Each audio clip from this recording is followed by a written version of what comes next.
পুরো ঢাকা শহর আস্তে আস্তে অপরাধের স্বর্গভূমি হয়ে যাচ্ছে। এটাকে ইমিডিয়েটলি থামাতে হবে। মাননীয় chief adviser government doctor Yunus sir এবং নাহিদ ইসলাম ভাই, আসিফ ভাই, তাদেরকে আমি বলবো যত দ্রুত সম্ভব পুরো ঢাকাকে সিসিটিভি আওতায় আনার ব্যবস্থা করেন। শুধু ঢাকা শহর না, ঢাকা শহর যে পার্শ্ববর্তী এলাকা গাজীপুর চৌরাস্তা, মাওনা, বিশেষ করে বাস স্ট্যান্ড গুলা, বিভিন্ন পয়েন্ট গুলা, মোড় গুলাতে আপনারা সিসিটিভি ক্যামেরায় আনার ব্যবস্থা করেন। দরকার হলে আগে ফ্যাসিস্ট গোষ্ঠী যাদের অবৈধ সম্পদ আছে সেগুলোকে জব্দ করেন এবং বিক্রি করে সেই টাকা দিয়ে সিসিটিভি কিনেন। তবু পুরো ঢাকা শহরকে সিসিটিভি আওতায় আনার ব্যবস্থা করেন, যেভাবে হোক, যে কোনোভাবে।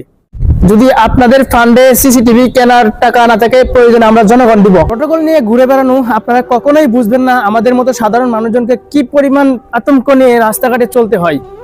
সো আপনারা যেভাবে হোক, যে কোনো উপায়ে হোক, আপনারা পুরো ঢাকা শহরকে এবং বিভিন্ন বাস স্ট্যান্ডগুলো, মোড়গুলোতে আপনারা সিসিটিভি আনার ব্যবস্থা করেন।